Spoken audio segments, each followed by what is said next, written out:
നമസ്കാരം. ഷെക്കിന ന്യൂസിന്റെ എല്ലാ പ്രേക്ഷകർക്കും നൈറ്റ്സ് ടെംപ്ലറിന്റെ പുതിയൊരു എപ്പിസോഡിലേക്ക് സ്വാഗതം.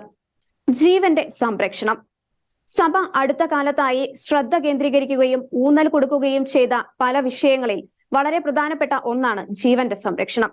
വർദ്ധിച്ചു വരുന്ന ആധുനികത ജീവനുമായി ബന്ധപ്പെട്ട വിഷയങ്ങളിൽ തെറ്റിദ്ധാരണാപരമായ സമീപനങ്ങളും ആശയങ്ങളും മുന്നോട്ട് വയ്ക്കുന്നുണ്ട്. അബോർഷനെ ന്യായീകരിക്കുന്ന പ്രവണത വർദ്ധിച്ചു വരികയാണ്. ഇക്കാര്യത്തിൽ ക്രൈസ്തവ സഭയ്ക്ക് എന്താണ് പറയാനുള്ളത് എന്നാണ് നൈറ്റ്സ് ടെംപ്ലർ ഇന്ന് ചർച്ച ചെയ്യുന്നത്. അബോർഷനുമായി ബന്ധപ്പെട്ട് പ്രേക്ഷകരുടെ ഭാഗത്തു നിന്ന് ലഭിച്ച ചില ചോദ്യങ്ങളാണ് ഇന്നിവിടെ വിശകലനം ചെയ്യുന്നത്.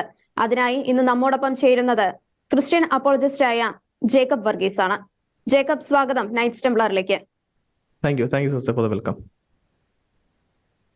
ജേക്കബ്, നമ്മള് ഈയിടെയായിട്ട് അബോർഷനെ കുറിച്ച് ഒരുപാട് ചർച്ചകൾ നടക്കുന്നുണ്ട്. അബോർഷനെ അനുകൂലിച്ചും പ്രതികൂലിച്ചും ഒക്കെ ഒരുപാട് ചർച്ചകൾ നടക്കുന്നുണ്ട്. അപ്പൊ പ്രത്യേകിച്ചും US സുപ്രീം കോടതി അടുത്ത കാലത്ത് 2022 റോ വേഴ്സസ് വേഡ് വിധി റദ്ദ് ചെയ്യുകയൊക്കെ ചെയ്തതിന്റെ പശ്ചാത്തലത്തില് അന്താരാഷ്ട്ര തലത്തിൽ തന്നെ ഒരുപാട് ചർച്ചകൾ നടക്കുന്നുണ്ട്, അബോർഷനെ സപ്പോർട്ട് ചെയ്തും അല്ലാതെയും. അപ്പം ഈ ഒരു അവസരത്തില് നമുക്കറിയേണ്ടത് അബോർഷനെ കുറിച്ച് സഭയുടെ നിലപാട് എന്താണ്? സഭ എന്താണ് അബോർഷനെ കുറിച്ച് പറയുന്നത്? ക്രിസ്ത്യൻ സഭ എടുത്തിരിക്കുന്ന നിലപാട്, അബോർഷൻ സംബന്ധിച്ച് ക്രിസ്ത്യൻ സഭ എടുത്തിരിക്കുന്ന നിലപാട് എപ്പോഴും ഒരു പ്രോ ലൈഫ് സ്റ്റാൻസ് എന്ന് തന്നെയാണ്. അതായത് അബോർഷനെ എതിർത്തുകൊണ്ട് നിൽക്കുന്ന ഒരു നിലപാട് തന്നെയാണ് ക്രൈസ്തവ സഭ എല്ലാ കാലത്തും മുറുകെ പിടിച്ചിരിക്കുന്നത്. അതിന്റെ കാരണം ഇതൊരു പൊളിറ്റിക്കൽ സ്റ്റാൻസ് അല്ല. ഒരു ഗവൺമെന്റ് മാറി വരുന്ന സമയത്ത് ഒരു കൺസർവേറ്റീവ് അല്ലെങ്കിൽ ലിബറൽ പാർട്ടി കയറി വരുന്നതനുസരിച്ച് മാറി മറിയുന്ന ഒരു നിലപാടല്ല ക്രൈസ്തവ സഭ ആധാരമായിട്ട് മുറുകെ പിടിച്ചിരിക്കുന്നത്. അത് നമ്മൾ പ്രൊട്ടസ്റ്റന്റ്, കത്തോലിക്ക ഏത് വിഭാഗം എടുത്ത് നോക്കിയാലും ഇവിടെ എല്ലാം നമ്മൾ ആധാരമായിട്ട് കാണുന്നത് തിരുവചനത്തിൽ നാം കാണുന്ന ആ പ്രോ ലൈഫ് സ്റ്റാൻസ്, ശിശുക്കളെയും ഗർഭസ്ഥ ശിശുവിനും കൊടുക്കുന്ന ആ മനുഷ്യത്വത്തിന്റെ ആ ഡിഗ്നിറ്റി, ദ ഹ്യൂമൻ ഡിഗ്നിറ്റി മുറുകെ പിടിക്കുന്നതുകൊണ്ട് തന്നെയാണ് ക്രൈസ്തവ സഭ ബൈബിളിന്റെ അടിസ്ഥാനത്തിൽ ഒരു പ്രോ ലൈഫ് സ്റ്റാൻസ് എന്നും മുറുകെ പിടിക്കുന്നത്. അതുകൊണ്ട് തന്നെ ചരിത്രത്തിൽ നമ്മൾ നോക്കുമ്പോൾ, ഇന്ന് നമ്മൾ നോക്കുമ്പോഴും സൊസൈറ്റിയിലെ ഏറ്റവും വൾണറബിൾ ആയ ഇൻഫൻസ്, സൊസൈറ്റിയിലെ ഏറ്റവും വൾണറബിൾ ആയ ഗർഭസ്ഥ ശിശുവിന് വേണ്ടി ഏറ്റവും ശക്തമായിട്ട് ശബ്ദം ഉയർത്തുന്നത് ക്രൈസ്തവർ തന്നെയാണ്. അതിന്റെ അടിസ്ഥാനം നമ്മളെ ബൈബിൾ നാം നോക്കിക്കാണുന്ന ദൈവം, യെരമ്യാ പ്രവാചകൻ പറഞ്ഞ പോലെ, he is the father to the orphans and defender of the widows. സൊസൈറ്റിയിൽ എപ്പോഴും വൾണറബിൾ ആയിട്ട് നിൽക്കുന്നവരോടൊപ്പം നിൽക്കുന്ന ഒരു ദൈവത്തെയാണ് നാം സേവിക്കുകയും ആരാധിക്കുകയും മഹത്വപ്പെടുത്തുകയും ചെയ്യുന്നത്. അതുകൊണ്ട് തന്നെ ക്രൈസ്തവ സഭയുടെ ബൈബിൾ അടിസ്ഥിതമായിട്ടുള്ള നിലപാട് എപ്പോഴും പ്രോ ലൈഫ്, അബോർഷൻ എന്ന സ്റ്റാൻസിനെതിരായിട്ടുള്ള, മനഃപൂർവ്വമായിട്ടുള്ള ശിശുഹത്യക്കെതിരായിട്ടുള്ള സ്റ്റാൻസിനെതിരായിട്ട് തന്നെയാണ് എപ്പോഴും ക്രൈസ്തവ സഭ ഒരുമിച്ച് നിലനിൽക്കുന്നത്. വളരെ വ്യക്തമാണ് ജേക്കബ്. അതായത് ക്രൈസ്തവ സഭ എന്നും ജീവന്റെ മൂല്യത്തെ മുറുകെ പിടിക്കുന്നതായിട്ടാണ് നമ്മൾ എവിടെയും കാണാൻ സാധിച്ചിട്ടുള്ളത്.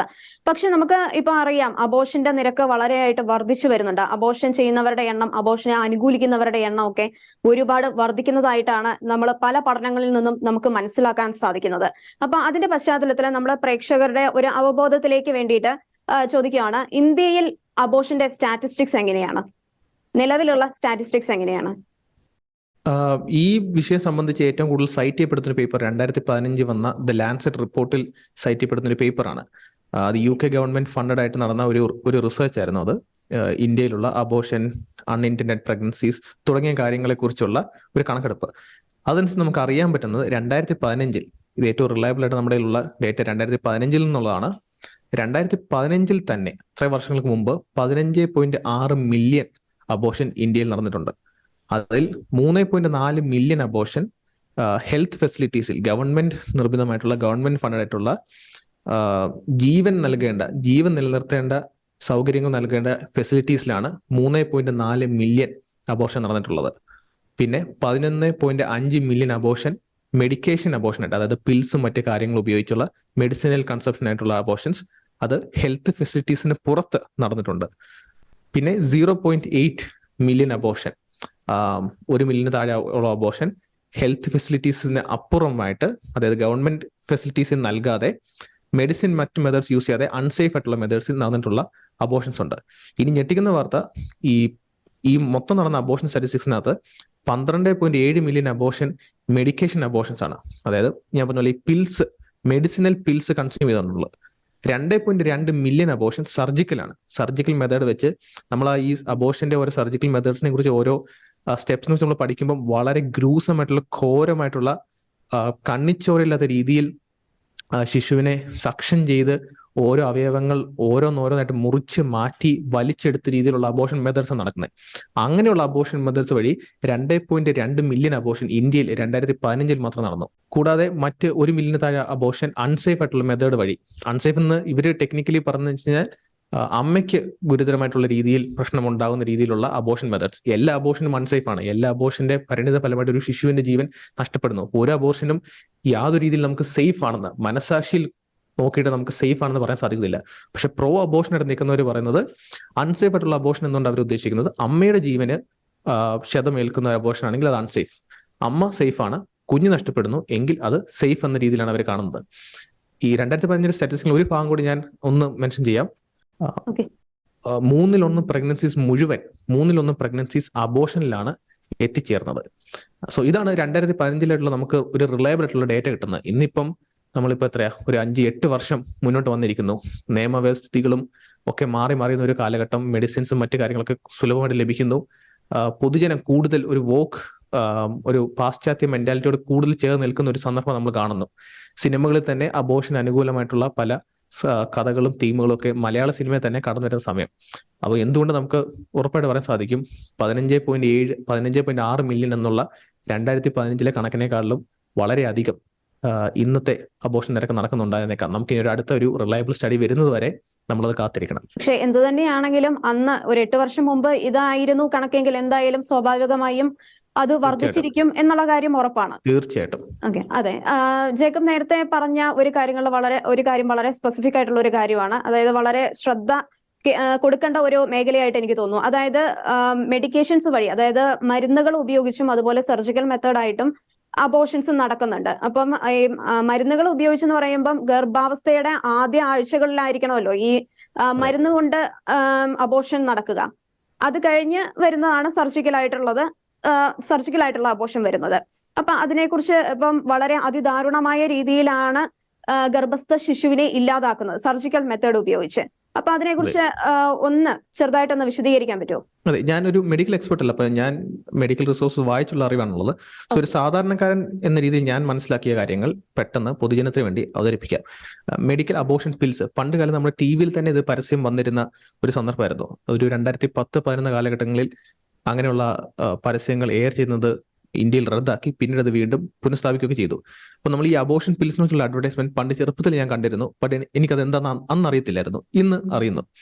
സോ അബോർഷൻ പിൽസ് ഇവർ പൊതുവെ പറയുന്നത് നിങ്ങൾ ഒരു ഇന്റർകോഴ്സ്, ഒരു ലൈംഗിക ബന്ധത്തിന് ശേഷം ഉടനെ എടുക്കുക, പിറ്റേ ദിവസം രാവിലെ എടുക്കുക എന്നുള്ള രീതിയിൽ കൺസെപ്ഷൻ അഥവാ ഉണ്ടായെങ്കിൽ ഒരു ജീവൻ അവിടെ ഉളവെടുത്തുവെങ്കിൽ തുടക്കത്തിൽ തന്നെ അത് നിർത്തലാക്കാൻ വേണ്ടി, അത് ടെർമിനേറ്റ് ചെയ്യാൻ വേണ്ടിയുള്ള വഴിയൊരുക്കാൻ വേണ്ടിയാണ് പിൽസ് ഇവർ സജസ്റ്റ് ചെയ്യുന്നത്. സോ ഈ പിൽസ് പൊതുവെ ചെയ്യുന്നത് ഹോർമോണൽ ഇംബാലൻസസ് കൊണ്ടുവരിക എന്നുള്ളൊരു കർത്തവ്യമാണ് അത് ചെയ്യുന്നത്. ഒരു അമ്മയുടെ ശരീരത്തിലുള്ള ഒരു ശിശു നിലനിൽക്കുന്നതിന് വേണ്ടി, ശിശു വളരുന്നതിന് വേണ്ടി നാച്ചുറൽ ആയിട്ടുള്ള ചില മെക്കാനിസംസ് പ്രവർത്തിക്കുന്നുണ്ട്, ചില ഹോർമോൺസ് പ്രവർത്തിക്കുന്നുണ്ട്. അതൊരു വളരെ ഇൻട്രിക്കേറ്റഡ് ആയിട്ടുള്ള ഒരു അമേസിംഗ് പ്രോസസ്സാണ്. ദൈവം മനുഷ്യ ശരീരത്തിൽ അത്രയും ഇൻട്രിക്കേറ്റഡ് ഡെവലപ്പ് ചെയ്തിരിക്കുന്നു. ആ ഹോർമോണൽ ഇംബാലൻസ്, അതിന്റെ ഹോർമോൺസിന്റെ പ്രവർത്തനത്തെ ഒന്ന് താളം തെറ്റിക്കുമ്പോൾ അതിന്റെ പരിണിത ഫലമായി ഉദരത്തിലുള്ള ശിശുവിന് ജീവൻ നഷ്ടപ്പെടുകയാണ് ചെയ്യുന്നത്. ഇതാണ് പിൽസ് കൊണ്ട് ഉദ്ദേശിക്കുന്നത്. പക്ഷെ ഒരു സ്റ്റേജ് എത്തിക്കഴിഞ്ഞാൽ ഈ പിൽസിന് ഈ രീതിയിലുള്ള കാര്യങ്ങൾ കംപ്ലീറ്റ് ചെയ്യാൻ സാധിക്കത്തില്ല. ഹോർമോണൽ ഇംബാലൻസിലൂടെ മാത്രം ആ ശിശുവിന്റെ ജീവൻ നഷ്ടപ്പെടുത്താൻ സാധിക്കില്ല. അങ്ങനെ ഒരു സ്റ്റേജ് എത്തുമ്പോൾ സർജിക്കൽ ആയിട്ടുള്ള അബോർഷൻ മെത്തേഡ്സിലേക്ക് പോകും. ഇന്ത്യയിൽ പല നിയമങ്ങൾ, പല വ്യവസ്ഥ വ്യത്യാസം അനുസരിച്ച് ഇത്ര കാലഘട്ടം വരെയുള്ള, ഇത്ര ടേംസ്, ഇത്ര വീക്സ് വരെയുള്ള സർജിക്കൽ അബോർഷൻസ് പെർമിറ്റഡ്. അതിനപ്പുറം പെർമിറ്റ് ചെയ്യാതിരിക്കുന്ന പല ലീഗൽ ന്യൂവാൻസസും മെഡിക്കൽ ന്യൂവാൻസസും ഉണ്ട്. നമ്മളിപ്പോൾ അതിലേക്ക് കടക്കുന്നില്ല. ബട്ട് സർജിക്കൽ അബോർഷൻസ് പല രീതിയിൽ നടക്കുന്നുണ്ട്. സക്ഷൻ ആയിട്ടുള്ള അബോർഷൻ മെത്തേഡ്സ് ഉണ്ട്. ശിശുവിന്റെ ദേഹത്തേക്ക് പോയിസണസ് ആയിട്ടുള്ള മെഡിസിൻ ഇഞ്ചെക്ട് ചെയ്തിട്ട് അങ്ങനെ ശിശുവിനെ കൊല്ലുന്ന മെത്തേഡ്സ് ഉണ്ട്. ശിശുവിന്റെ ശരീരം ഓരോന്നോരോന്നായിട്ട്, അവയവങ്ങൾ ഓരോന്നോരോന്നായിട്ട് മുറിച്ചെടുക്കുന്ന മെത്തേഡ്സ് ഉണ്ട്. liveaction.org തുടങ്ങിയ വെബ്സൈറ്റുകളും പ്രോ ലൈഫ് സെന്റേഴ്സ് നിങ്ങൾ വിസിറ്റ് ചെയ്ത് കഴിഞ്ഞാൽ അവിടെ തന്നെ പല റിസോഴ്സസ് അവർ ലഭ്യമാക്കിയിട്ടുണ്ട്. ഇത് രീതിയിലുള്ള അബോർഷൻ എന്തൊക്കെ മെത്തേഡ്സ് ആണെന്നുള്ളത്. ചുരുക്കത്തിൽ പറഞ്ഞു കഴിഞ്ഞാൽ അബോർഷൻ എന്നുള്ളത് നമ്മളെ കാണിക്കുന്നത് ഒരു ജസ്റ്റ് ഒരു പില്ലെടുത്ത് ഒതുക്കുന്നു എന്ന രീതിയിലുള്ളതാണ്. ശരിയായിരുന്നു. ഒരാൾ ചിന്തിക്കുമ്പം കൺസെപ്ഷൻ നടന്ന ടൈം ഫ്രെയിമിൽ ഒരു ശിശുവിന്റെ മുഖമോ ശരീരം ഒന്ന് കാണാത്തിടത്ത് ഒരു പില്ലെടുക്കുന്നു, അവിടെ ആ പ്രഗ്നൻസി ഉണ്ടാകുന്നില്ല എന്ന വളരെ ഗ്ലോസി ആയിട്ടുള്ള പിക്ചർ അവതരിപ്പിക്കുമ്പോൾ അവർക്ക് തോന്നിയേക്കാം ഇതിൽ എന്താണ് ദാരുണത ഉള്ളത് എന്നുള്ളത്.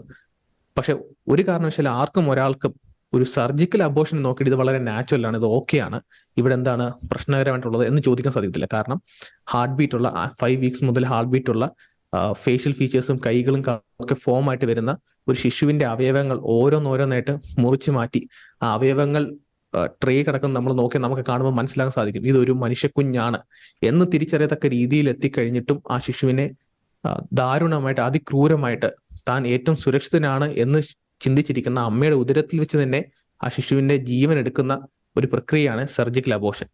മെഡിക്കൽ ആയിരുന്നാലും സർജിക്കൽ ആയിരുന്നാലും ഏത് അബോർഷനും അറ്റ് ദി ബോട്ടം ഫണ്ടമെന്റലി അത് ചെയ്യുന്നത് ഒരു ഇന്നസെന്റ് ഹ്യൂമൻ ലൈഫ് എടുക്കുക എന്നുള്ളതാണ്. അതുകൊണ്ട് തന്നെ അത് അബോർഷൻ നിങ്ങൾ കൺസെപ്ച്വൽ സ്റ്റേറ്റിൽ എടുത്ത ഒരു പില്ലായിരുന്നാലും ഒരു സർജിക്കൽ മെത്തേഡ് ആയിരുന്നാലും നമുക്കതിന് യാതൊരു രീതിയിൽ നമുക്ക് അതിനോട് ചേർന്ന് നിന്ന് അത് ശരിയാണ് എന്ന് പറയാൻ സാധിക്കാത്തതിന്റെ കാരണം അതൊരു നിഷ്കളങ്ക ജീവനെ എടുക്കുന്നു എന്നുള്ളത് കൊണ്ടാണ്. സോ ഇതാണ് just medical surgical abortion just ഒരു ക്വിക്ക് ഓവർവ്യൂ. അബോർഷനെ ഒരു സാധാരണവൽക്കരിക്കുന്ന ഒരു പ്രവണതയാണ് ഇപ്പോൾ കണ്ടുവരുന്നത് അല്ലെങ്കിൽ വർദ്ധിച്ചു വരുന്നത്. അതിന് ഒരുപക്ഷെ നമ്മുടെ മാധ്യമങ്ങൾക്കും സിനിമകൾക്കും ഒക്കെ അതിനൊരു സ്വാധീനം മനുഷ്യരുടെ മനസ്സിൽ ചിത്രീകരിക്കാനും അത് കൊണ്ടുവരാനൊക്കെ അവർക്ക് കൂടുതലായിട്ട് സാധിക്കുന്നുണ്ട്. അപ്പൊ ഈ അബോർഷൻ എങ്ങനെയാണ് സഭയുടെ കാഴ്ചപ്പാടിൽ എങ്ങനെയാണ് തെറ്റാവുന്നത്? ഞാൻ തുടക്കത്തിൽ പറഞ്ഞ പോലെ ഹ്യൂമൻ ഡിഗ്നിറ്റി എന്നുള്ള റൈറ്റ് ടു ലൈഫ്, ജീവിക്കാനുള്ള അടിസ്ഥാന സ്വാതന്ത്ര്യത്തെ, അടിസ്ഥാന അവകാശത്തെ ലംഘിക്കുന്ന പ്രവൃത്തിയാണ് അബോർഷൻ എന്നുള്ളത്.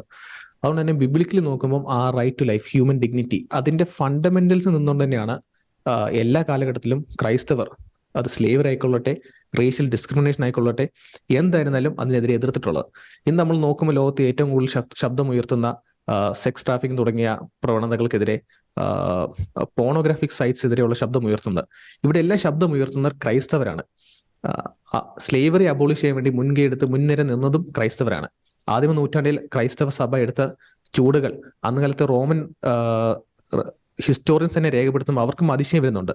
എൻ്റെ ഓർമ്മ ശരിയാണെങ്കിൽ വെസൂവിയസ് തന്റെ ഒരു ഭാഗത്ത്, എൻ്റെ ഓർമ്മ ശരിയാണെങ്കിൽ മേ ബി റോങ്, ഒരു ചരിത്രകാരൻ രേഖപ്പെടുത്തുമ്പം അദ്ദേഹം അതിശയോക്തിയോടെ രേഖപ്പെടുത്തുന്നു അന്ന് ക്രൈസ്തവരുടെ ഇടയിൽ 2 സ്ത്രീ അടിമകൾ അവർ നേതൃസ്ഥാനത്ത് നിലനിൽക്കുന്നു എന്നുള്ളത്. എല്ലാ കാലത്തും ലോകമനുഷ്യൻ നോക്കി ഞെട്ടി നോക്കുന്ന കാരണം ക്രിസ്തീയ വിശ്വാസം അനുസരിച്ച് ഹ്യൂമൻ ഡിഗ്നിറ്റി എന്നുള്ളതിൽ ഊന്നി നിന്നുകൊണ്ടാണ് എപ്പോഴും നമ്മൾ മനുഷ്യന്റെ സമത്വത്തിന് വേണ്ടിയുള്ള നിലപാടുകൾ എപ്പോഴും എടുത്തിട്ടുള്ളത്. അത് ഞാൻ പറഞ്ഞ പോലെ റേഷ്യൽ ഡിസ്ക്രിമിനേഷൻ ആയിരുന്നാലും, സ്ലേവറി ആയിരുന്നാലും, സെക്സ് ട്രാഫിക് ആയിരുന്നാലും, ഹ്യൂമൻ ട്രാഫിക് ആയിരുന്നാലും, ഈവൻ പോണോഗ്രാഫിക് സൈറ്റ്സിന്റെ പ്രവണതയെ പോലും നമ്മൾ എതിർക്കുന്നതിന്റെ അടിസ്ഥാനം ഹ്യൂമൻ ഡിഗ്നിറ്റി എന്നുള്ളതാണ്. ആ ഹ്യൂമൻ ഡിഗ്നിറ്റി വരുന്നത് നാം ദൈവം മനുഷ്യനെ തന്റെ സ്വരൂപത്തിലും സാദൃശ്യത്തിലും സൃഷ്ടിച്ചു എന്ന അടിസ്ഥാന ഘടകത്തിൽ, ആ മൂല്യതയിൽ നിന്ന് നമ്മൾ ഒരടി അങ്ങോട്ടോ ഇങ്ങോട്ടോ മാറുകയില്ല എന്ന് നമ്മൾ ശാഠ്യം പിടിക്കുന്നതുകൊണ്ടാണ്. അതുകൊണ്ട് തന്നെ അബോർഷൻ ഇഷ്യൂ വരുമ്പോഴും ഒരു നിഷ്കളങ്ക ജീവന്റെ റൈറ്റ് ടു ലൈഫ്, ഒരു നിഷ്കളങ്ക ജീവന്റെ ഹ്യൂമൻ ഡിഗ്നിറ്റി അവിടെ ലംഘിക്കപ്പെടുന്നു.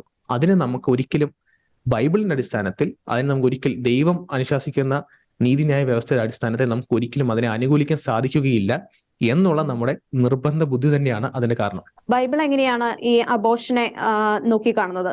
അബോർഷനെ കുറിച്ച് ബൈബിൾ എന്താണ് പറയുന്നത്? അബോർഷനെ കുറിച്ച് ബൈബിൾ വ്യക്തമായിട്ടുള്ള ഒരു വാക്യം എടുത്ത് പറയുന്നില്ല. ബട്ട് അതേപോലെ തന്നെ പല വിഷയങ്ങളെക്കുറിച്ചും ബൈബിൾ ഒരു വാക്യം എടുത്ത് ഡയറക്റ്റ്ലി എടുത്ത് അതിനെ ഉദ്ധരിക്കുന്നില്ല.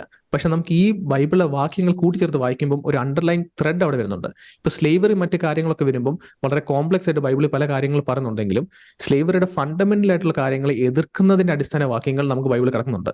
ഹ്യൂമൻ ഡിഗ്നിറ്റി, ഞാൻ ഇപ്പൊ തന്നെ ഉദ്ധരിച്ച പോലെയുള്ള ഹ്യൂമൻ ഡിഗ്നിറ്റി, ഹ്യൂമൻ ഇക്വാലിറ്റി എന്നുപോലെയുള്ള വാക്യങ്ങളിൽ നിന്നാണ് നമ്മൾ ആ ഒരു അണ്ടർസ്റ്റാൻഡിങ് നമ്മൾ ഡെവലപ്പ് ചെയ്തെടുക്കുന്നത്. അതിനെ നമ്മൾ കൂട്ടിച്ചേർത്ത് ബൈബിളിലെ പല വാക്യങ്ങൾ വെച്ച് വായിക്കുമ്പോൾ നമ്മൾ അവിടെ ബിൽഡ് ചെയ്തെടുക്കുന്ന ആ ഒരു ഫ്രെയിം വർക്ക്, ആ ഒരു അണ്ടർസ്റ്റാൻഡിങ് സ്ട്രക്ചർ, അത് ബൈബിളിലെ യാതൊരു വാക്യങ്ങളും കോൺട്രഡിക്ട് ചെയ്യുന്നില്ല എന്ന് മനസ്സിലാക്കുമ്പോൾ ഇതൊരു ബിബ്ലിക്കൽ അണ്ടർസ്റ്റാൻഡിംഗ് ആയിട്ട് നമുക്ക് നിലനിർത്താൻ സാധിക്കും എന്ന ബോധ്യത്തിലേക്ക് നമ്മൾ എത്തുന്നു. അപ്പൊ അബോർഷൻ ഇഷ്യൂ വരുമ്പോഴും ഒരു ഇന്നസെന്റ് ഹ്യൂമൻ ലൈഫ് അവിടെ നഷ്ടപ്പെടുന്നു. ഒരു ഇന്നസെന്റ് ഹ്യൂമൻ ലൈഫ് വേറൊരാളുടെ ആവശ്യത്തിന്, വേറൊരാളുടെ നിർബന്ധ ബുദ്ധിക്ക് വേണ്ടി ഒരു നിഷ്കളങ്ക മനുഷ്യജീവൻ അവിടെ നഷ്ടപ്പെടുന്നു, ഒരു പൊലിയുന്നു എന്ന് നമ്മൾ മനസ്സിലാക്കുമ്പോൾ ബൈബിളിലുള്ള ഒരു സ്റ്റാൻഡേർഡും അതിനെ അനുകൂലിക്കുന്ന ഒരു രീതിയിൽ നമ്മൾ അവിടെ കാണുന്നില്ല. അത് തന്നെയാണ് അബോർഷനെതിരായിട്ട് നമ്മൾ മുറുകെ പിടിക്കുന്ന ഏറ്റവും അടിസ്ഥാനപരമായിട്ടുള്ള ഐഡിയ. പല വാക്യങ്ങൾ ഇന്ന രീതിയിൽ അബോർഷൻ ഞാൻ എതിർക്കുന്നു എന്ന് ദൈവം ഒരു വാക്യം നൽകിയിട്ടില്ലെങ്കിൽ പോലും അബോർഷൻ എതിർക്കുന്ന എല്ലാ രീതിയിലുള്ള വാല്യൂ ഫൗണ്ടേഷൻസും നമുക്ക് ബൈബിളിൽ ലഭിക്കുന്നുണ്ട്.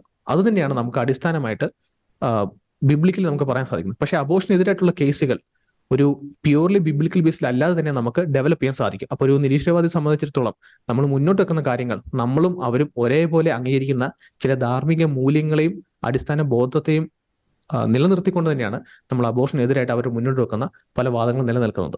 സംഖ്യയുടെ പുസ്തകം വെച്ചുകൊണ്ട് ചില അബോർഷൻ അനുകൂലികൾ പറയുന്നുണ്ട് ബൈബിൾ അബോർഷനെ സപ്പോർട്ട് ചെയ്യുന്നുണ്ട് എന്ന രീതിയിൽ. അതിനെക്കുറിച്ച് എന്ത് വിശദീകരണമാണ് ജേക്കബിന് തരാനുള്ളത്?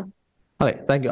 ആ വാക്യം പലപ്പോഴും ഉദ്ധരിക്കപ്പെടാറുണ്ട് സംഖ്യ പുസ്തകം 5:16 മുതൽ 28 വരെയുള്ള വാക്യങ്ങളിൽ. അപ്പൊ ഈ വാക്യങ്ങൾക്ക് ചില ട്രാൻസ്ലേഷൻസ്, ഇംഗ്ലീഷിനകത്ത് ചില ട്രാൻസ്ലേഷൻ വരുമ്പോൾ അവിടെ പറയുന്നത് യുവർ തൈ will ഷ്രിവൽ and your belly will be swollen. ചില ട്രാൻസ്ലേഷൻ വരുമ്പോൾ അവിടെ പറയുന്നു അബ്ഡോമിൻ സ്വെൽസ് ഓർ വൂംബ് മിസ്കാരീസ് എന്ന് പറഞ്ഞ്.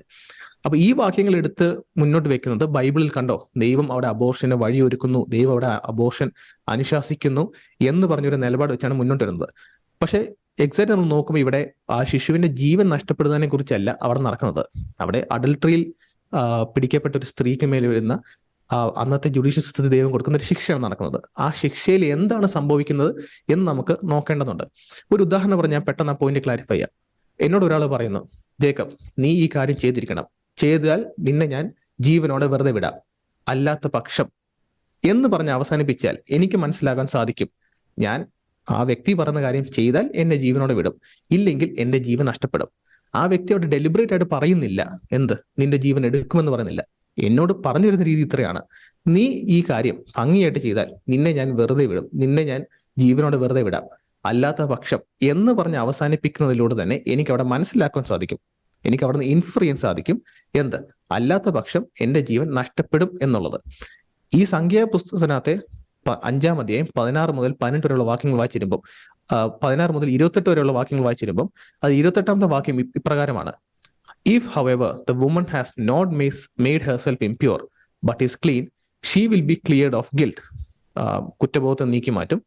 And will be able to have children. അതായത് ഈ സ്ത്രീ ഈ പറയപ്പെടുന്ന തെറ്റ് ചെയ്തിട്ടില്ല എങ്കിൽ, അവൾ ശുദ്ധിയോടെ തന്റെ ശരീരത്തെ കാത്തു സൂക്ഷിച്ചെങ്കിൽ, ഇസ്രായേൽ മക്കളോട് എല്ലാവരോടും പറഞ്ഞ ഒരു ശുദ്ധിയാണ് ഈ സെക്ഷൽ പ്യൂരിറ്റി. അത് സ്ത്രീ പുരുഷൻ എല്ലാവർക്കും ബാധകമാണ്.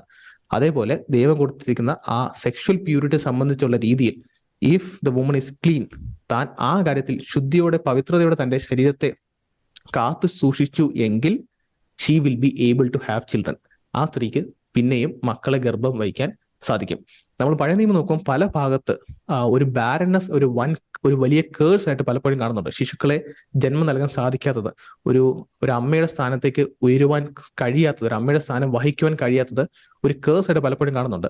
ശമൂവേൽ പ്രവാചകന്റെ അമ്മയുടെ കാര്യമായിരുന്നാലും യാക്കോബിന്റെ ഭാര്യമാരുടെ കാര്യമായിരുന്നാലും പലയിടത്ത് മക്കളെ വഹിക്കാൻ കഴിയാൻ ബാരൻ ആയി കഴിഞ്ഞാൽ ഒരു വൻ കേഴ്സ് ആയിട്ട് നമ്മൾ കാണുന്നു. സോ അതിന്റെ കോണ്ടെക്സ്റ്റ് നമുക്ക് ഒന്ന് വായിക്കും മനസ്സിലാക്കാൻ സാധിക്കുന്നത്, ഈ നിയമം നൽകുന്ന സമയത്ത് ദൈവം ശിക്ഷയുടെ ഭാഗമായിട്ട് ഒരു സ്ത്രീയെ ബാരൻ ആയിട്ട് പ്രഖ്യാപിച്ചു കഴിഞ്ഞാൽ she will not bear children, ഇനി മുതൽ നിനക്ക് ശിശുക്കൾ ഉണ്ടാവത്തില്ല എന്നൊരു പ്രഖ്യാപനം നൽകിയാൽ അതൊരു പണിഷ്മെന്റ് ആയിട്ട് അന്നത്തെ കോണ്ടെക്സ്റ്റ് മനസ്സിലാക്കും. ഇന്നത്തെ കോണ്ടെക്സ്റ്റിലാണ് അങ്ങനെ ശിശുക്കൾ ഉണ്ടായില്ല എങ്കിൽ അതിനൊരു ലിബർട്ടി ആയിട്ടോ ഫ്രീഡം ആയിട്ടോ ഒക്കെ ഇന്റർപ്രറ്റ് ചെയ്യുന്നത്. പല രീതിയിലുള്ള പോപ്പുലർ ലെവലിലുള്ള വീഡിയോസ് ഒക്കെ നമുക്ക് അതിനെക്കുറിച്ച് കാണാവുന്നതാണ്. ഇനി ഇൻസ്റ്റാഗ്രാമിൽ തന്നെ ഡെയിലി കോളർ ഷോയും മറ്റുള്ള ചാനൽസ് തന്നെ അവർ ഇങ്ങനത്തെ വീഡിയോ ക്ലിപ്സ് പുറത്തു വിട്ടിട്ടുണ്ട്. എന്തുകൊണ്ട് സ്ത്രീകൾ അവർക്ക് കുട്ടികളില്ല എന്നതിന്റെ പേരിൽ അതിനൊരു ലിബർട്ടി ഫാക്ടറായിട്ട് അതിനെ പ്രൊമോട്ട് ചെയ്യേണ്ട, എൻജോയ് ചെയ്യേണ്ട, അപ്ലിഫ്റ്റ് ചെയ്യേണ്ട, മുറുകെ പിടിക്കേണ്ട, പൊക്കി പിടിക്കേണ്ട ഒരു സ്ത്രീ ശാക്തീകരണത്തിന്റെ ഘടകമായിട്ട് കാണുന്നു. പക്ഷെ അന്നത്തെ കൾച്ചറിനകത്ത് ശിശുക്കൾ ലഭിക്കുകയില്ല, അല്ലെങ്കിൽ തനിക്ക് ഒരു അമ്മയാകാൻ സാധിക്കത്തില്ല എന്ന് മനസ്സിലാക്കി കഴിഞ്ഞാൽ ആ സ്ത്രീ അതൊരു കേഴ്സ് ആയിട്ടാണ് തിരിച്ചറിയുന്നത്. ആ കോണ്ടെക്സ്റ്റ് ദൈവം പറയുകയാണ്, ഇഫ് യു ആർ ക്ലീൻ, നീ ഈ വിഷയത്തിനകത്ത് കുറ്റവിമുക്തയാണെങ്കിൽ you will be able to bear children, നിനക്ക് മക്കളെ വഹിക്കാൻ സാധിക്കും. അപ്പോൾ അല്ലാത്ത പക്ഷം എന്തായിരിക്കും? You will remain ബെയറൻ.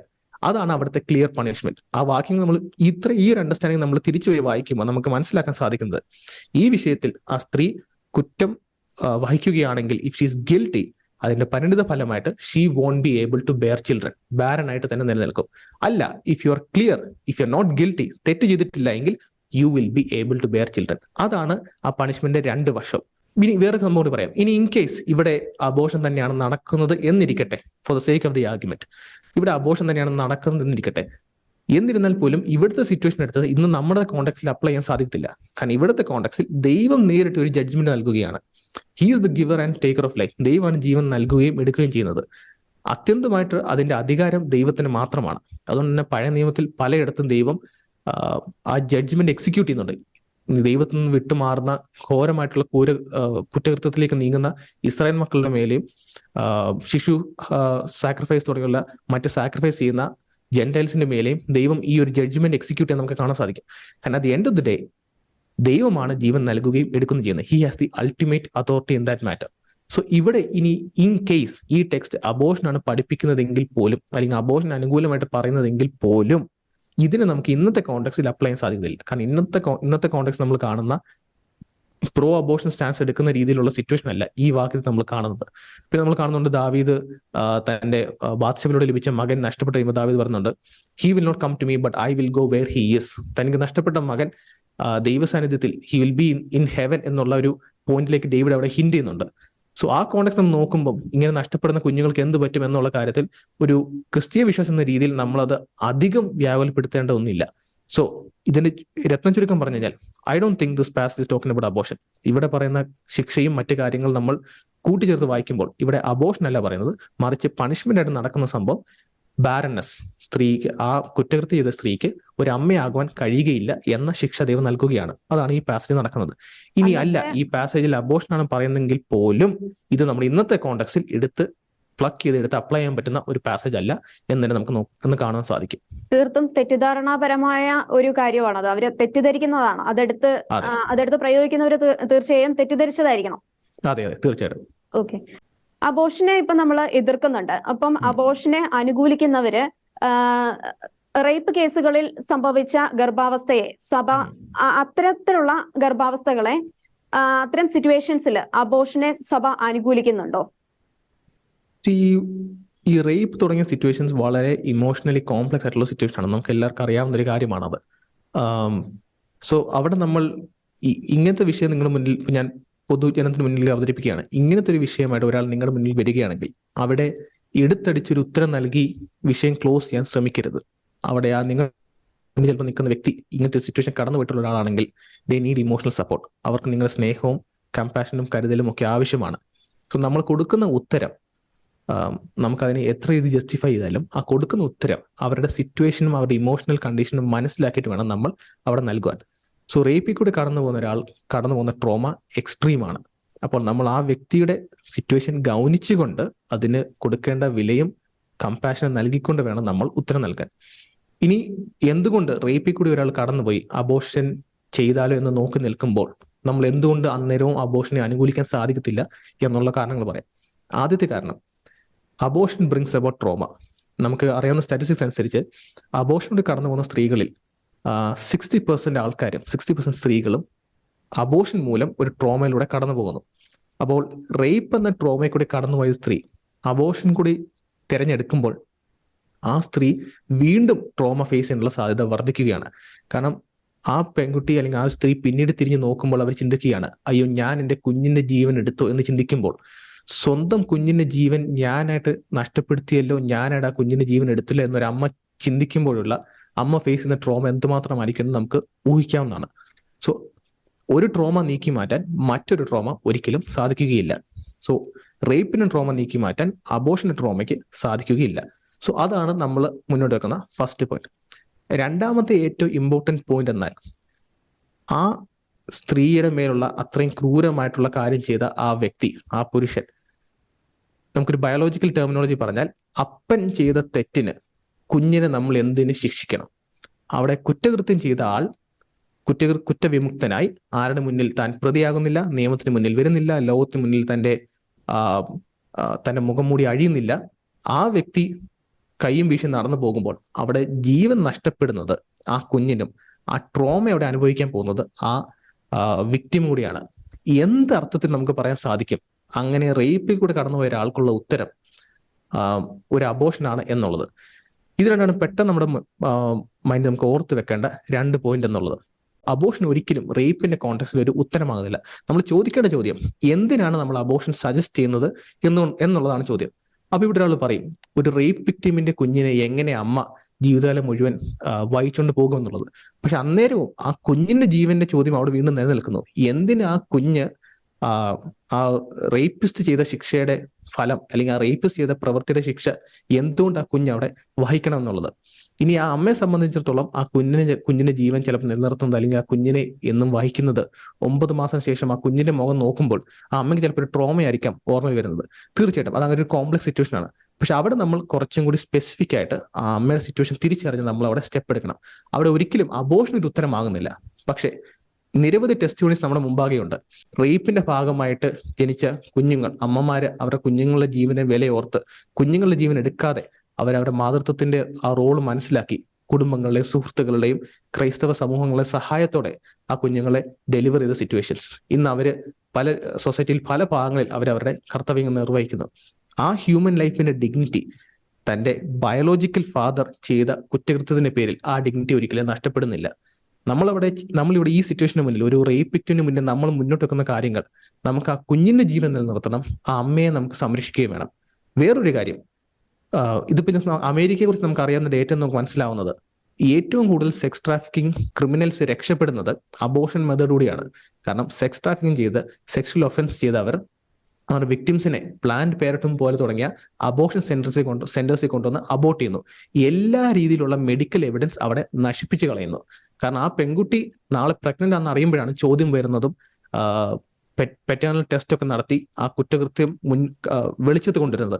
പക്ഷെ അത് തടയാൻ വേണ്ടി ഏറ്റവും കൂടുതൽ സെക്സ് ട്രാഫിക്കേഴ്സും സെക്ഷൽ ഒഫൻഡേഴ്സും ചെയ്യുന്നത് അവരുടെ വിക്ടിംസിന്റെ പ്രഗ്നൻസി അബോർട്ട് ചെയ്യുക എന്നുള്ളതാണ്. നിരവധി കേസുകളുണ്ട്. ഡോക്ടേഴ്സ് തങ്ങളുടെ പേഷ്യൻസിനെ 3-4 വട്ടം റേപ്പ് ചെയ്ത് 3-4 വട്ടം അബോർട്ട് ചെയ്യുന്നതിന്റെ കാരണം അവിടെ എല്ലാം റേപ്പ് വിക്ടിംസിന് മുന്നിൽ അവരെ അബോർഷനായിട്ട് സൊല്യൂഷൻ ആയിട്ട് വെക്കുന്നത് അവർക്ക് രക്ഷപ്പെടാൻ വേണ്ടിയാണ്. അപ്പോൾ അതുകൊണ്ട് റേപ്പ് വിക്ടിമിന് മുന്നിൽ അബോർഷൻ എന്ന സൊല്യൂഷൻ അത് നമുക്ക് ഒരിക്കലും കണ്ണടച്ച് വ്യക്തമായിട്ട് പറയാൻ സാധിക്കത്തില്ല. അത് ആ റേപ്പ് വിക്ടിമിന് വേണ്ടിയുള്ള ഒരു സൊല്യൂഷനാണ്. പലപ്പോഴും ആ സെക്ഷൽ ഒഫൻഡറിന് വേണ്ടിയുള്ള ഒരു സൊല്യൂഷൻ ആയിട്ടാണ് മാറുന്നത്. ഇത്രയുമുള്ള ഇൻഫർമേഷൻ നമ്മൾ മനസ്സിൽ ചേർത്ത് പിടിച്ച് നാളെ നിങ്ങളുടെ മുന്നിൽ ഒരു സിറ്റുവേഷൻ വരുമ്പോൾ ഇത് നിങ്ങളുടെ ബാക്ക്ഗ്രൗണ്ടിൽ ഓർത്ത് വെച്ചുകൊണ്ട് ഉത്തരം നൽകുമ്പോൾ തന്നെ ആ റേപ്പ് വിക്ടിമിനോട് കമ്പാഷനേറ്റ് ആയിട്ട് മനസ്സലിവ് തോന്നി അവരോടൊപ്പം ചേർന്ന് നിന്ന് ഈ സൊല്യൂഷൻ നമ്മളൊരു ഉത്തരം കണ്ടെത്താൻ ചേർന്ന് പ്രവർത്തിക്കണം. അബോർഷൻ അവിടെ സൊല്യൂഷൻ ആകുന്നില്ല. പക്ഷെ പ്രഗ്നൻസി ഡെലിവറി ചെയ്യുക, പ്രഗ്നൻസി 9 മാസം ആ കുഞ്ഞിനെ വഹിച്ച് ഡെലിവറി ചെയ്ത് ഇനി എന്ത്, എന്റെ ഭാവി എന്ത് എന്ന് ചോദിച്ചു നിൽക്കുന്ന ആ ഒരു പെൺകുട്ടിയുടെ മുന്നിൽ നമ്മൾ ഒരു ഹോൾസം ആയിട്ടുള്ള ഉത്തരം നൽകാൻ റെഡിയായി നിൽക്കണം. ആ രീതിയിലേക്ക് പ്രവർത്തിക്കാൻ നമ്മൾ കമ്പാഷനേറ്റ് ആയിട്ട് പരിശുദ്ധാത്മാവിന്റെ കൃപയും ബലവും ദൈവസ്നേഹവും നമ്മുടെ ഉള്ളിൽ ഉൾക്കൊണ്ട് നമുക്ക് സ്റ്റെപ്പ് എടുക്കാൻ സാധിക്കണം. അബോർഷൻ അവിടെ ഉത്തരമാകുന്നില്ല, മറിച്ച് പക്ഷെ ഒരു കഥ കടക്കുന്ന രീതിയിൽ ഒരു ഉത്തരം പറഞ്ഞ് അവരെ നമ്മൾ അങ്കലാപ്പിലാക്കുവാനും നമ്മൾ ശ്രദ്ധിക്കണം. റേപ്പ് വിക്ടിംസിന്റെ കാര്യം പറയുകയാണെങ്കിൽ അവരനുഭവിച്ച ട്രോമ എന്ന് പറയുന്നത് വളരെ ഭീകരമായിട്ടുള്ള ഒരു കാര്യം തന്നെയാണ്. പക്ഷെ അപ്പോഴും ജേക്കബ് ഇപ്പൊ പറഞ്ഞു വന്നത് എങ്കിലും അബോർഷൻ ഒരു സൊല്യൂഷൻ അല്ല ഒന്നിനും.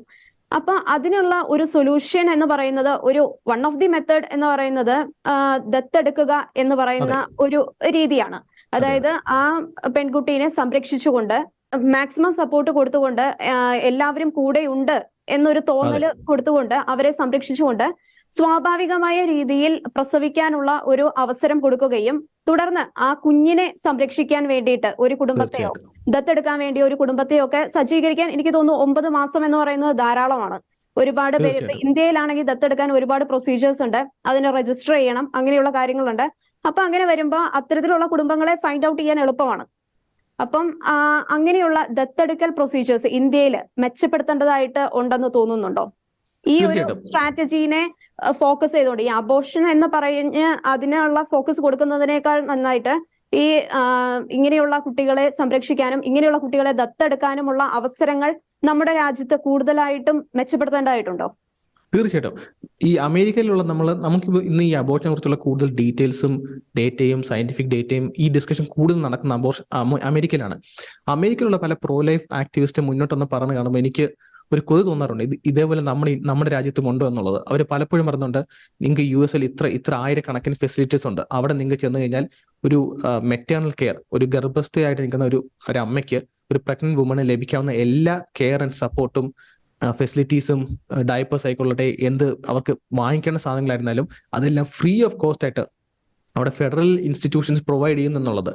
അതേ രീതിയിലുള്ള ഫെസിലിറ്റീസ് നമ്മുടെ രാജ്യത്തുണ്ടെങ്കിലും ഉണ്ടായിരുന്നെങ്കിൽ അതേപോലെ നമുക്കും ഒരു പ്രോ ലൈഫ് സ്റ്റാൻസിൽ നിന്ന് മുന്നോട്ട് ചെയ്തു വെക്കാൻ സാധിക്കും. അപ്പൊ ഞാൻ പറഞ്ഞിരുന്ന പോയിന്റ്, ഈ രീതിയിൽ കച്ചകെട്ടി ഇറങ്ങി അഡോപ്ഷൻ സെന്റേഴ്സും പ്രോ ലൈഫ് സെന്റേഴ്സും മറ്റു കാര്യങ്ങളൊക്കെ സജ്ജമാക്കണമെങ്കിൽ, ഇറങ്ങിത്തിരിക്കണമെങ്കിൽ അവിടെ നമ്മുടെ ഡ്രൈവിംഗ് ഫോഴ്സ് ഹ്യൂമൻ ഡിഗ്നിറ്റി ആയിരിക്കണം. ഒരു സെൽഫ് സെന്റേഡ് ആയിട്ട് എനിക്ക് തോന്നിയ പോലെ എന്തും ചെയ്യണം, എനിക്ക് തോന്നിയ പോലെ എന്ത് കാണിക്കണം എന്ന് ചിന്തിച്ച് നിൽക്കുന്ന ഒരു സൊസൈറ്റിയിൽ ഒരിക്കലും ഈ രീതിയിലുള്ള സെൽഫ് ലെസ് ആയിട്ടുള്ള, സെൽഫ് ലവിൽ നിന്നും സെൽഫ് ലെസ് ആയിട്ടുള്ള ഒരു സ്റ്റാൻസിലേക്ക് ഇറങ്ങി പ്രവർത്തിക്കാൻ സാധിക്കില്ല. ഇവിടെയാണ് ഇന്ത്യയിലുള്ള ക്രൈസ്തവ സഭയുടെ റോൾ അതിശക്തമായിട്ട് ഉയർന്നു നിൽക്കുന്നത്. ADF ഇന്റർനാഷണൽ പോലെയുള്ള ഓർഗനൈസേഷൻസ് ഇന്ത്യയിൽ അവരുടെ പ്രോ ലൈഫ് വർക്കുകൾ അവർ അതിശക്തമായിട്ട് ചെയ്യുന്നുണ്ട്. ഇന്ത്യയിലുള്ള പല ക്രൈസ്തവ വിഭാഗങ്ങൾ, പ്രത്യേകിച്ച് കത്തോലിക്ക സഭയിലുള്ള ജീസസ് യൂത്തിന്റെ പ്രോ ലൈഫ് മൂവ്മെന്റ്സ് പോലുള്ള സെക്ഷൻസ് അവരവരുടെ ജോലി ഭംഗിയായിട്ട് അത് ചെയ്യുന്നുണ്ട്. അതേപോലെ തന്നെ മറ്റ് ഇതര ക്രിസ്ത്യൻ ഡിനോമിനേഷൻസും അതേപോലെ ചേർന്ന് നിന്ന് ഒരു പ്രോ ലൈഫ് സ്റ്റാൻസിന് വേണ്ടി നമ്മൾ കച്ചകെട്ടി ഇറങ്ങി ഈ രീതിയിലുള്ള അഡോപ്ഷൻ സെന്റേഴ്സും അഡോപ്ഷൻ ഫെസിലിറ്റീസും അഡോപ്ഷന്റെ ലീഗൽ കാര്യങ്ങളും നമ്മളത് നിയമത്തിന്റെ അതിന്റെ ആവശ്യകത മനസ്സിലാക്കിക്കൊണ്ട്, എന്നാൽ അതേസമയം അത് സിംപ്ലിഫൈ ചെയ്ത് കൂടുതൽ അഡോപ്ഷൻസിന് വഴിയൊരുക്കത്തക്ക രീതിയിൽ സ്റ്റെപ്പ് എടുത്ത് പ്രവർത്തിക്കുക എന്നുള്ളത് ഈ കാലഘട്ടത്തിൽ ഏറ്റവും ആവശ്യകതമായിട്ടുള്ള ഒരു കാര്യമായിട്ട് മാറുന്നു. അങ്ങനെ ചെയ്യുമ്പോൾ അവിടെ വ്യക്തമായിട്ട് വരുന്നത് നമ്മുടെ ഡ്രൈവിംഗ് ഫോഴ്സ് സെൽഫ്ലെസ് ലവ് ആണ്, സെൽഫിഷ് ഡിസൈർസ് അല്ല എന്നുള്ളതാണ്. വളരെ വ്യക്തമാണ് ജേക്കബ്. ഇത്ര നേരം ഞങ്ങളോടുകൂടെ സഹകരിച്ചതിന് ഒരുപാട് നന്ദി. Thank you so much. Thank you. അബോർഷന്റെ സാമൂഹികപരവും ക്രൈസ്തവപരവുമായുള്ള സമീപനത്തെക്കുറിച്ചാണ് ഇത്രയും നേരം നൈറ്റ്സ് ടെംപ്ലർ ചർച്ച ചെയ്തുകൊണ്ടിരുന്നത്. ജീവൻ നൽകുന്നത് ദൈവമാണ്. അത് എടുക്കാനുള്ള അവകാശം ദൈവത്തിന് മാത്രമാണ്. മനുഷ്യന് ജീവൻ സംരക്ഷിക്കേണ്ട ബാധ്യതയാണുള്ളത്, അല്ലാതെ നശിപ്പിക്കാനുള്ള ബാധ്യതയല്ല. ഏതൊരവസ്ഥയിലൂടെ കടന്നു പോകുന്ന വ്യക്തിയാണെങ്കിലും ജീവനെ സംരക്ഷിക്കേണ്ടത് അവന്റെ ഉത്തരവാദിത്തമാണ്. ഇത്തരത്തിലുള്ള മറ്റ് വിഷയങ്ങളുമായി നൈറ്റ്സ് ടെംപ്ലർ അടുത്ത ആഴ്ച ഇതേ സമയം വീണ്ടും കണ്ടുമുട്ടാം. അതുവരേക്കും ഗുഡ് ബൈ.